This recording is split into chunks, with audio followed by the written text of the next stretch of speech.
अस्सलामुअलैकुम। आज हम MTH 601 के लेक्चर 5 पे बात करेंगे।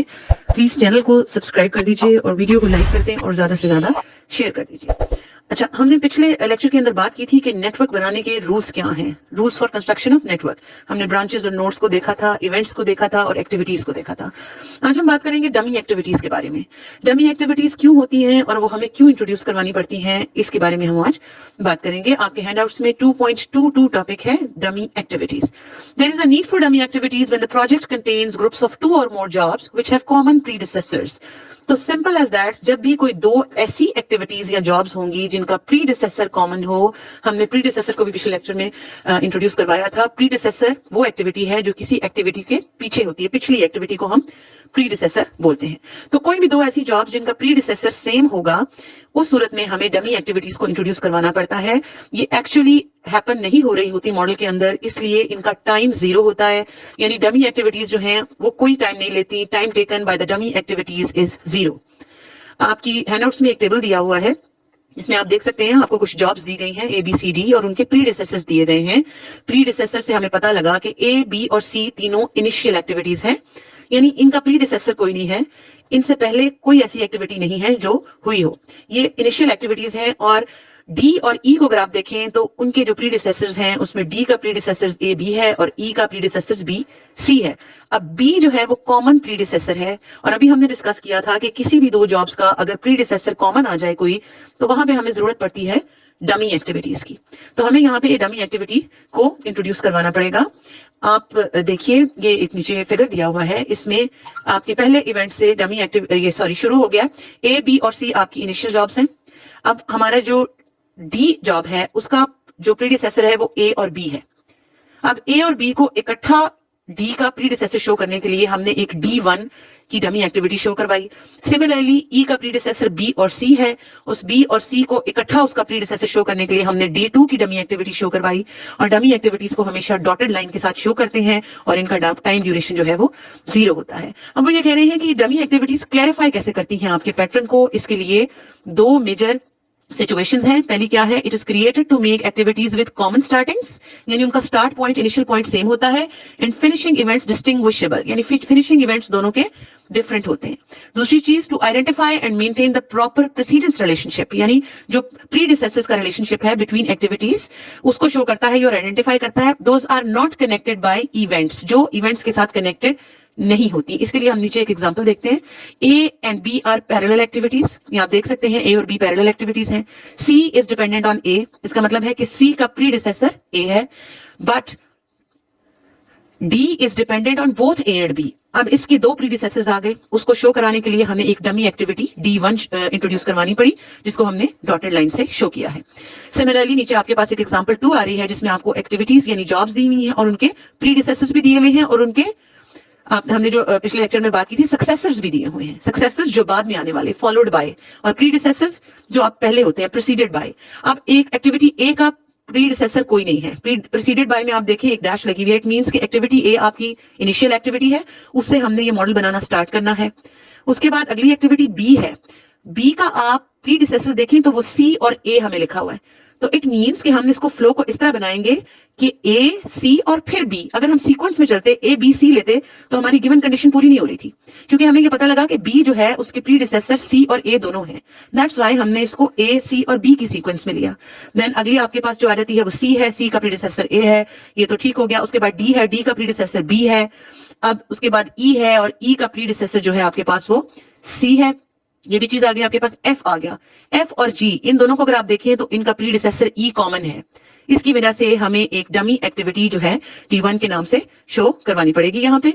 सिमिलरली आप अगर देखें तो H और I जो एक्टिविटी हैं उनका भी G जो प्रीडिसेसर है वो कॉमन है। तो जहां पे भी कॉमन प्रीडिसेसर्स आ जाए उनके लिए आपको डमी एक्टिविटीज शो करवानी पड़ेंगी। बहरहाल ये आसान चीज है, आप इजीली इसको कर लेंगे। अब नेक्स्ट जो एग्जांपल है इसके लिए हैंडआउट्स के अंदर तो बहुत ही मर्ज करके उसको दिया गया है, उसमें सही तरह से उन्होंने मेंशन नहीं किया एक्टिविटीज को, तो इसके लिए मैंने इसको बनाया है। इसमें आप देख सकते हैं A और B जो है वो आपकी इनिशियल एक्टिविटीज हैं। ये हमें कैसे पता लगा कि इनके प्रीडिसेसर्स जो हैं वो कोई नहीं है हमें दिए हुए। तो ए और बी से आप इनिशियली शुरू करेंगे। उसके बाद आप देख सकते हैं सी का प्रीडिसेसर ए है, तो ए से अगली एक्टिविटी सी होगी। डी का भी प्रीडिसेसर ए है, इसको भी हमने इजीली बना लिया। नेक्स्ट आप चीज देखिए एफ। एफ में आपके दो प्रीडिसेसर्स आ रहे हैं, बी और सी। बी और सी जो है इनको इकट्ठा शो करने के लिए हमें इसमें एक, इसको तो हमने इजीली शो कर दिया। उसके बाद नेक्स्ट हमारे पास आ जाता है जी। जी जो है इसका प्रीडिसेसर एफ है, इसको भी हमने इजीली शो कर दिया। एक्टिविटी जो जी है आपके पास, इसका एच जो है इसका प्रीडिसेसर बी, सी और डी है।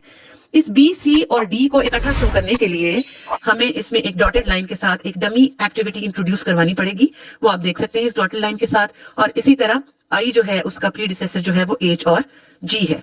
तो ये डायग्राम आप देख लीजिएगा, खुद भी बना लीजिएगा। सिमिलरली इस तरह नीचे भी आपको एग्जांपल दी हुई है, इसमें भी आपको ए और सी को देख के अंदाजा हुआ कि चूंकि उनका प्रीडिसेसर कोई नहीं है, तो शुरू आपकी एक्टिविटी ए और सी से होगी। आगे फिर आप उस टेबल को फॉलो करते जाएंगे और आपकी डायग्राम ड्रॉ होती जाएगी। सिमिलरली आपकी इससे नीचे जो एग्जाम्पल दी हुई है उसमें आपको टेबल नहीं दिया हुआ, अलबत्ता आपको रिटन फॉर्म के अंदर स्टेप्स दिए हुए हैं जिनको फॉलो करते हुए आपने डायग्राम को कंस्ट्रक्ट करना है। तो इसमें भी आप देख सकते हैं ए आपकी फर्स्ट ऑप्शन है, बी और सी इकट्ठी चलेंगी। उसके बाद D, E and F B को फॉलो करेंगी। ये डायग्राम अब अपनी स्क्रीन पे आपको नजर आ रही होगी, इसको आप देख सकते हैं। ये this is the easy way to make this diagram. Handouts के अंदर जो डायग्राम बनी हुई है वो थोड़ी सी कॉम्प्लेक्स है और उसमें सही इंडिकेशंस भी दी नहीं गई। तो आप इस डायग्राम्स को, इन डायग्राम्स को जो मैंने आपको दिखाई है, इनको देख के आप इसको बनाने की कोशिश करें। और ये मेरी आपसे रिक्वेस्ट है कि ये मॉडल्स तब तक आप इजीली नहीं बना सकेंगे जब तक आप इनकी प्रैक्टिस नहीं करेंगे। इसको प्लीज हैंड ड्रॉ करने की कोशिश कीजिए और एमएस वर्ड के ऊपर इसको ड्रॉ करने की कोशिश कीजिए। और ये भी है कि ये मॉडल किसी भी तरीके से बन सकता है, सिर्फ आपने रूल्स को फॉलो करना है। आप किसी भी तरफ एरो की सेम डायरेक्शन होनी चाहिए एरो की, बाकी उसकी शेप कुछ भी हो वो आपके ऊपर डिपेंड करता है, आप उसे खुद से बना सकते हैं। तो जरूरी नहीं है कि आपकी शेप जो है वो बिल्कुल इन हैंडआउट्स वाली शेप्स के साथ मैच करे। इसको प्लीज प्रैक्टिस आउट जरूर कीजिए, क्योंकि जितनी आप प्रैक्टिस करेंगे उतना आप इन मॉडल्स को आसानी से बना सकेंगे। अच्छा, अब हमने नेक्स्ट चीज जो डिस्कस करनी है that is finding the critical path. लेकिन उस क्रिटिकल पाथ को डिस्कस करने से पहले कुछ चीजें ऐसी हैं जो मेरे ख्याल में आपके पास जिनकी इंफॉर्मेशन होनी चाहिए। जब हम नेटवर्क पढ़ रहे थे तो हमने एक चीज पढ़ी थी लूप, कि नेटवर्क में लूप नहीं आना चाहिए। लूप क्या चीज है? लूप अब इस तरह से है कि आपके पास सपोज 3 एक्टिविटीज हैं, 8, 9 और 10। आप 8 से 9 पे चले गए, इट्स ओके, आपका एरो उधर ही मूव कर रहे हैं। 9 से आपने 10 पे जाना है, वो भी ठीक है। लेकिन 10 के बाद जब आप वापस 8 पे चले गए, आपको 10 के बाद उससे आगे जाना चाहिए था। तो ये एक लूप, एक सर्कल बन गया। ये नेटवर्क के अंदर नहीं होना चाहिए। अगर आपके नेटवर्क में लूप आ रहा है, इसका मतलब है कि आपने कुछ गलती की है और आपका नेटवर्क जो है, आपका जो डायग्राम है या आपका मॉडल जो है वो फ्लॉलेस फ्लो नहीं करेगा। तो आपको उसको दोबारा से देखना पड़ेगा। दूसरी चीज जो है दैट इज डैंगलिंग। डैंगलिंग क्या चीज है कि आपके पास कुछ एक्टिविटीज थी, जैसे एक्टिविटी 8, 9 और 10 है आपके पास, ये फ्लो में जा रही हैं। लेकिन 9 के बाद कुछ एक्टिविटी, जैसे ये 11 शो रही है, ऐसी थी जो आपको 9 से 11 पे जाना पड़ा। वो एक्टिविटी आपके नेटवर्क का हिस्सा नहीं है, वो आपकी डायग्राम का हिस्सा नहीं है, लेकिन आपको उसे परफॉर्म करना पड़ेगा। सपोज आपने मार्केट से कोई चीज खरीदी है और उसके बाद आपने उसका रैपर उतारा है, और रैपर उतारने के बाद आपने उसे खाने के लिए यूज किया है या पकाने के लिए, तो उस रैपर को डिस्पोज ऑफ भी आप कहीं करेंगे। अब वो रैपर डिस्पोज ऑफ करना आपकी उस एक्टिविटी, उस मॉडल का हिस्सा नहीं है कि आपने उसे खरीदा, खोला, पकाया, खाया। लेकिन बहरहाल वो एक एक्टिविटी है, वो आपके मॉडल का हिस्सा नहीं है, लेकिन वो शो हो रही है। ये 11 जो है, समझ लें आप, वही एक्टिविटी है जो आपके मॉडल या आपके नेटवर्क के फ्लो में शामिल नहीं है, लेकिन इसको फिर भी आपको परफॉर्म करना पड़ता है। इस किस्म की एक्टिविटीज को हम डैंगलिंग एक्टिविटीज कहते हैं। आगे एक चीज आ रही है मर्ज नोड। मर्ज नोड क्या चीज है कि जब बहुत सारी नोड्स जो हैं, बहुत सारी एक्टिविटीज उन नोड से हो रही हैं और वो एक सिंगल नोड पे आके सारी नोड्स ज्वाइन कर रही हैं और फिर वो नेटवर्क पे सारी मिलके एक पाथ के ऊपर फ्लो कर रही हैं, तो इसको हम मर्ज नोड बोलते हैं। सपोज कि एक पैसेंजर बस है, उसने लाहौर से इस्लामाबाद जाना है, तो वो जहां भी अपने स्टेशन पे खड़ी है वहां पे बहुत से इलाकों से लोग आएंगे, कुछ मॉडल टाउन से, कुछ गुलबर्ग से, कुछ आपके इंटीरियर लाहौर से आएंगे। वो सारे डिफरेंट जगहों से आके उस बस में बैठेंगे, ज्वाइन करेंगे और वो बस फिर सिंगल रोड के ऊपर फ्लो करती हुई, सिंगल पाथ के ऊपर फ्लो करती हुई इस्लामाबाद चली जाएगी। तो इस तरह बहुत सारी नोड्स जब मर्ज होके एक नेटवर्क के अंदर फ्लो करें तो उनको हम बोलते हैं मर्ज नोड। अगली चीज आपके पास आ जाती है बर्स्ट नोड। ये आप समझ लें कि वाइस वर्सा, उलट है आपकी मर्ज नोड का। उसी रेफरेंस में हम इसको देख लेते हैं कि वो सब पैसेंजर्स जब इकट्ठे हो गए और बस चल पड़ी और वो बस अपनी डेस्टिनेशन पे यानी इस्लामाबाद पहुंच गई, तो जब वो सब पैसेंजर्स उस बस को लीव करेंगे तो फिर वो डिफरेंट एरियाज में जाएंगे। किसी को F7 जाना है, किसी को G11 जाना है, किसी को अपारा जाना है। तो ये डिफरेंट जो है वो फिर आपकी डिफरेंट नोड्स जो है वो बर्स्ट हो गई, सेपरेट हो गई। तो इस किस्म की चीज में जिसमें सिंगल नोड आगे फर्दर नोड्स में डिवाइड हो जाए उसको हम बोलते हैं बर्स्ट नोड। अब हमने चूंकि क्रिटिकल पाथ को स्टडी करना है तो उसके लिए कुछ और चीजें आपकी नॉलेज में होनी चाहिए। उसमें टाइम को भी हमें पढ़ना है। टाइम जो है वो आपके पास 4 उसकी टाइम की टाइप्स आप समझ लें जो हम यहाँ पे डिस्कस करेंगे। उसमें आपका अर्लीस्ट फिनिश टाइम जिसको हम अर्लीस्ट स्टार्ट टाइम जिसको हम EST बोलते हैं, उसके बाद आपका लेटेस्ट स्टार्ट टाइम जिसको हम LST बोलते हैं, देन आपका अर्लीस्ट फिनिश टाइम जिसको हम EFT बोलते हैं, और देन लेटेस्ट फिनिश टाइम जिसको हम LFT बोलते हैं। इन चीजों को हम देखते हैं कि अब ये क्या चीजें हैं, इसको फर्दर हम डिफाइन करते हैं कि टाइम जो है ये क्या इसका कॉन्सेप्ट है। सबसे पहले आपकी चीज आ जाती है earliest start time EST, earliest possible time at which an activity can start and is given by the earliest time of the tail event. earliest start time आपका वो टाइम है जब आपकी एक्टिविटी स्टार्ट हुई है, सबसे अर्लीस्ट टाइम जिसपे वो एक्टिविटी स्टार्ट हो सकती थी, और इसको हम आपके टेल इवेंट से शो करते हैं। टेल इवेंट आपका अर्लीस्ट पॉसिबल इवेंट होता है या नोड होती है, तो उससे हम इसको शुरू करते हैं। ठीक है, ये आपका अर्लीस्ट स्टार्ट टाइम हो गया जिसको हम EST बोलते हैं। EST के बाद दूसरी चीज जो है दैट इज आपका LST, लेटेस्ट स्टार्ट टाइम। कोई एक्टिविटी लेट से लेट कब स्टार्ट हो सकती है, अगर हम उस एक्टिविटी को लेट से लेट भी किसी वजह से वो डिले हो रही है या हम उसे नहीं कर पा रहे, तो लेटेस्ट टाइम कौन सा है जिसपे हम उस एक्टिविटी को स्टार्ट कर सकते हैं, वो आपका LST जो है वो कहलाता है, latest possible time by which an activity start and it's given by subtracting the duration time from the latest finish time.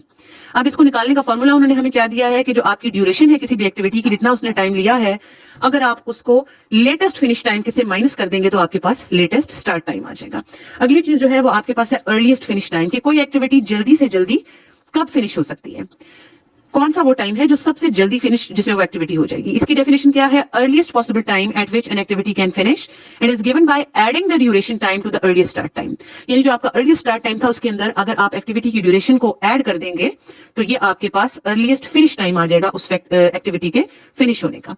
चौथी और आखिरी चीज आपके पास क्या है, लेटेस्ट फिनिश टाइम, यानी वो टाइम जिसमें लेट से लेट ये एक्टिविटी आपकी खत्म हो सकती है, जिसको हम LFT बोलते हैं, latest event time for the head event, यानी जहां एक्टिविटी फिनिश हो गई, जो आपका हेड इवेंट है। तो ये चार चीजें हैं जिनको आपने जहन में रखना है, और इसको हम जब शो करते हैं तो उसके लिए अर्लीस्ट टाइम जो होता है आपका उसको I से शो करते हैं। I और E, इसके साथ छोटा सा E लिखा जाए तो ये आपका earliest time of tail event है। Latest time of tail event को स्मॉल I और L से आप शो करेंगे। इसी तरह आपका अर्लीस्ट टाइम और हेड इवेंट क्या चीज थी, जो आपका फिनिश टाइम था, यानी अर्लीस्ट फिनिश टाइम जो है उसको आप JE से शो करेंगे, और जो आपका लेटेस्ट फिनिश टाइम था उसको आप JL से शो करेंगे। ये छोटे छोटे इनिशियल्स हैं जो आगे जब हम इसको सॉल्व आउट करेंगे तो उसके लिए हमें यूज करने पड़ेंगे, इसलिए आपको ये चीजें जो है अपने माइंड में रखनी चाहिए। ये तो हो गई टाइम की बात। अब आगे हमने थोड़ी सी बात करनी है फ्लोट के बारे में, कि फ्लोट क्या चीज है। फ्लोट जो है इसकी भी आपके पास 3 टाइप्स होती हैं। इसमें सबसे पहले आ जाता है इंडिपेंडेंट फ्लोट। इंडिपेंडेंट फ्लोट क्या चीज है, time by which an activity can expand without affecting others.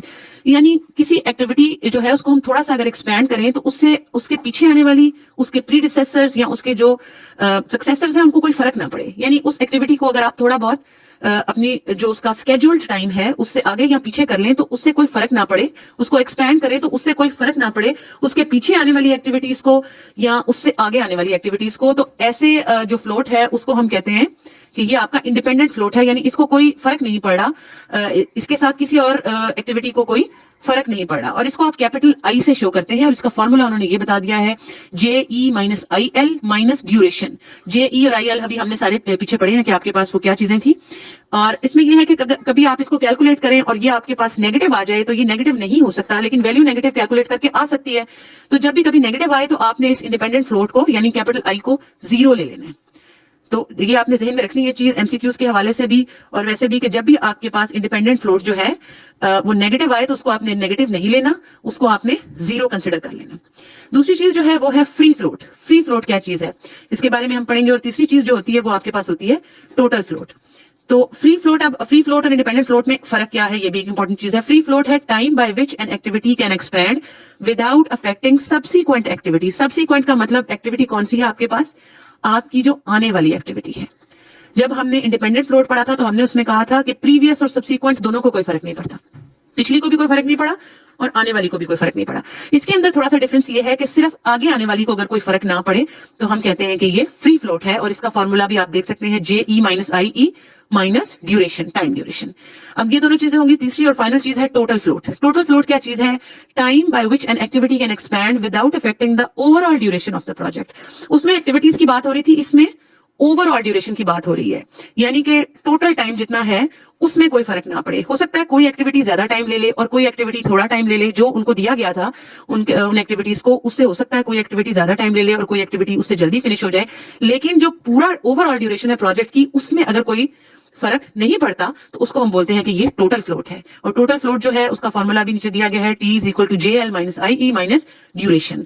तो ये आपके पास फ्लोट्स की 3 टाइप्स आ गई। अब अगली इंपॉर्टेंट चीज ये है कि अगर आपका टारगेट टाइम जितना आपने सोचा था कि जी ये हमारा टारगेट हो, इतने में हमने कंप्लीट करना है, अगर आपका टारगेट टाइम जो है वो ग्रेटर है आपके प्रोजेक्ट टाइम से, यानी टारगेट आपके पास ज्यादा था और प्रोजेक्ट आपने जल्दी फिनिश कर लिया, उस टाइम से जल्दी खत्म हो गया, तो हम बोलेंगे ये पॉजिटिव फ्लोट है। और सिमिलरली इसका उल्टा जो है वो नेगेटिव फ्लोट होगा, यानी कि जितना टाइम आपको टारगेटेड दिया गया था उस प्रोजेक्ट को कंप्लीट करने के से उससे ज्यादा टाइम आपने ले लिया, तो आपका फ्लोट जो है वो नेगेटिव फ्लोट होगा। तो ये थी पॉजिटिव और नेगेटिव फ्लोट की आपकी डेफिनेशंस। तो आज के लेक्चर में हमने डमी एक्टिविटीज को देखा, हमने मॉडल्स बनाने देखे, और हमने ये भी देखा कि टाइम की क्या टाइप्स होती हैं, फ्लोट्स क्या होते हैं। ये सारी चीजें जो है आई होप आप सब लोगों को क्लियर हो गई होंगी। इंशाल्लाह नेक्स्ट लेक्चर के अंदर क्रिटिकल पाथ को फाइंड आउट करने के लिए हम काम करेंगे और जल्द आपसे मुलाकात होगी। अल्लाह हाफिज।